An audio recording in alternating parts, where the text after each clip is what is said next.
Depuis 2016, oui. 2016. Et qu'est-ce que vous avez apporté, vous, depuis 2016? Quel a été le travail fourni? Déjà, la première des choses, c'est de conserver la même humilité et surtout de conserver le même état d'esprit. C'est ça le plus important. Un état d'esprit sportif, convivial, festif et où les gens prennent plaisir à se retrouver. De voir des Argentins avec des Vénézuéliens, des Panaméens, des Africains, des Asiatiques. C'est l'esprit du tournoi, retrouver tous les continents. C'est le football. C'est le football. La vraie nature du football, c'est celle-là. C'est pas le star business. Ensuite, là, quand on l'a repris, on a voulu le porter à 12 pour essayer de retrouver justement cette envie de qualification pour les demi-finales et retrouver ces demi-finales qui nous manquaient. Voilà.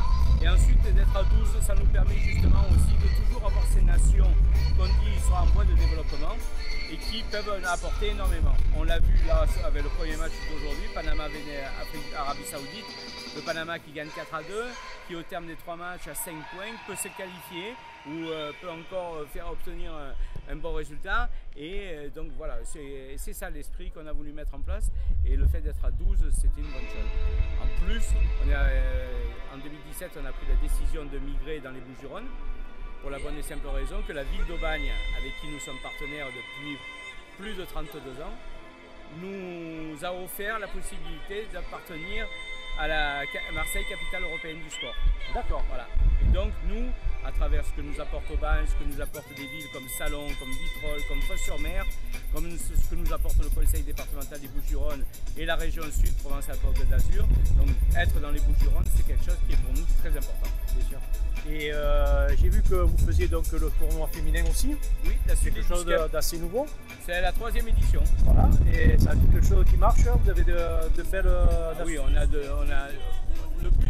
Autant là, avec les garçons, on est sur les moins de 21 ans. Le but avec les filles, c'est de trouver des équipes et de les aider à préparer la Coupe du Monde des moins de 20 ans qui aura lieu cette année au mois d'août au Costa Rica. Donc on a un plateau avec 4 équipes, c'est plus petit, mais on démarre. Et donc on a la France, le Mexique, les Pays-Bas, les États-Unis. Voilà, c'est les 4 meilleures nations au monde. On aurait aimé avoir des Asiatiques, mais les Asiatiques sont été un peu fébriles avec le Covid. Donc je pense que l'année prochaine, ce sera le cas. Et voilà. Et pour éviter, les invitations sont faciles à faire. Disons qu'il y en a toujours des nations qui se battent pour venir au tournoi. D'accord. Voilà. Oui. Donc quand même une institution maintenant, voilà, pour les espoirs. Participer au tournoi Maurice Révélo, c'est quelque chose qui est dans les gènes. Et combien on a de nations qui chaque année nous disent on veut participer. Bon, nous, étant donné que c'est télévisé, on a un partenaire essentiel, c'est Pitch, qui a acheté les droits télévisuels jusqu'en 2023. Donc nous, notre objectif, c'est de faire plaisir aux diffuseurs, mais aussi de faire plaisir à ces nations-là qui veulent découvrir le tournoi. Donc c'est pour ça que le être à 12, ça nous permet justement d'attirer ces équipes qu'il faut. D'accord. Et un dernier mot, votre pronostic pour ce soir? J'en ai pas, je suis organisateur. Merci beaucoup, bonne continuation. Merci beaucoup. Merci. Allez, au revoir.